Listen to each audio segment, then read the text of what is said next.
believe that, yes, this is a good story, what have you. I believe it probably could be a really good book because I see some themes in it that might really go and actually work for those characters and whatnot, but as a show, it doesn't really work. Fácil para mí mentiros. Yo no puedo volver. No sabía cómo explicárselo. ¡Que te pires! Es como tú decías, ¿no? I'm not supposed to see my own future. This never happened before. I was married with a kid. No way! You have to, talk to people to get married. I'm not gonna tell you again.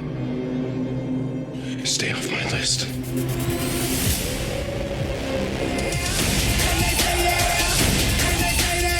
Wir sind vielleicht nicht so slick und gut aussehen wie andere Unternehmen.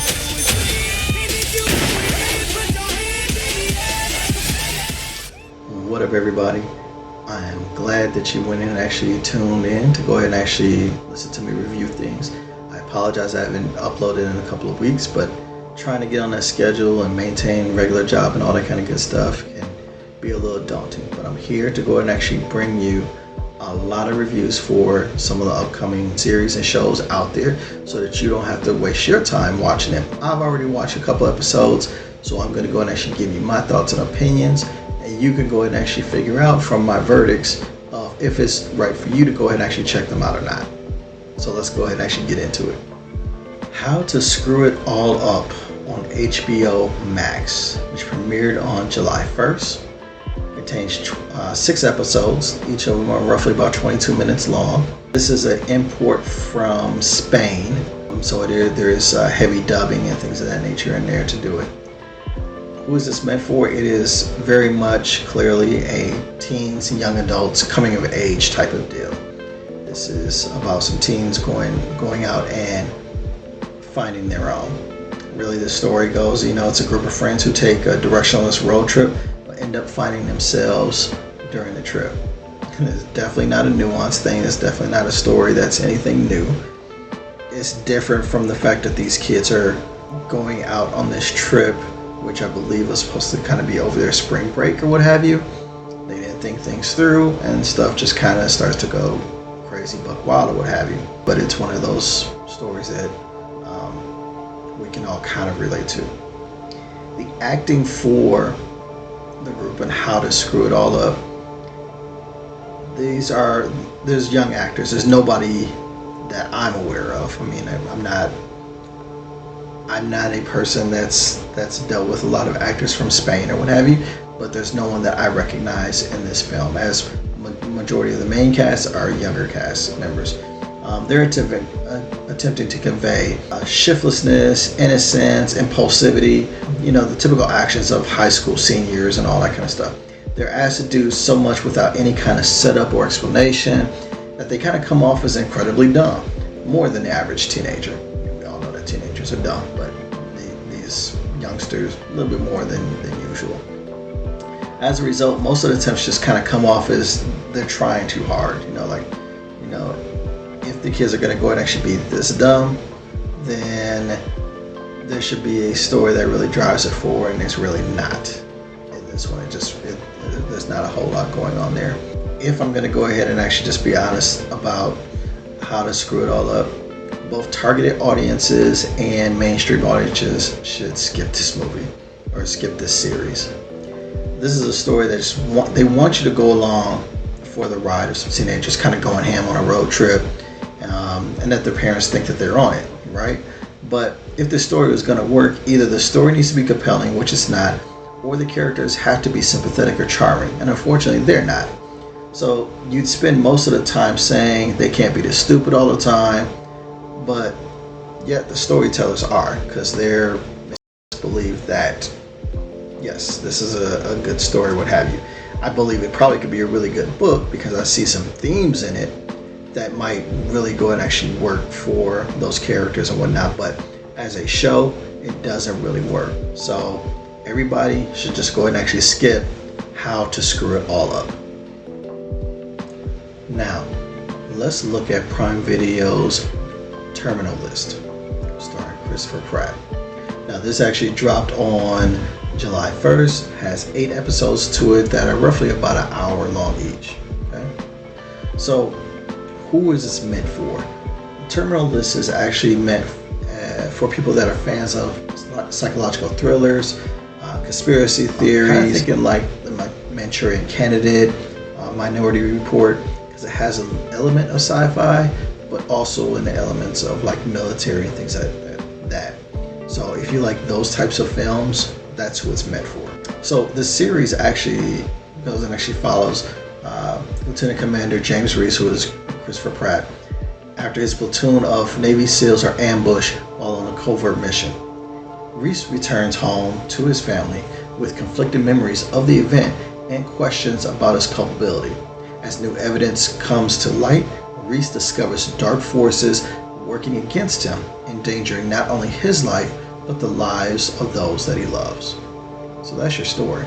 It's a compelling story, overall, as far as if you're just reading it that way. However, I will tell you, the acting in this it's okay, it's decent, it's nothing groundbreaking. Pratt has done better before. He's not horrible in this, but he does okay. And once you see an actor do better, you kind of have that threshold for him. And he didn't do horrible, he wasn't great. That's just kind of how I read it. Everybody else is pretty much okay. The best acting actually comes from Taylor Kitsch, who was the co-star and is Christopher Pratt's buddy. So it's not great in the acting realm of it. So I would go ahead and actually give acting on the Terminal List about a C. It's an average type of deal. What is my verdict for Terminal List? The target audience, people that are fans of sci-fi, psychological thrillers, conspiracy, I would say give it one episode. The premise in and of itself isn't unique. Someone just not remembering what's going on or anything like that. But you're really kind of watching to see if this mashup of military conspiracy theory starring Christopher Pratt is for you. You'll kind of know after watching one episode of it, because it's really going to be one of those things where if you like it, if you vibe with it, you'll know right away. And I think you should give it that. Honestly, also with the mainstream audience, I would go and actually say give it one episode. The military component, with the tangled flashbacks and things like that, could be nuanced for people who don't really watch this type of show. So for mainstream audiences, seeing Christopher Pratt acting in this type of genre, engaging this way or what have you, you might go and actually get something out of it. So I would say everybody can go and actually give it one episode watch to see if it's really your bag. Okay. So on July 6th on Hulu, they premiered a show called Maggie. It's 13 episodes that are roughly about 22 minutes long. It's kind of like a romantic comedy.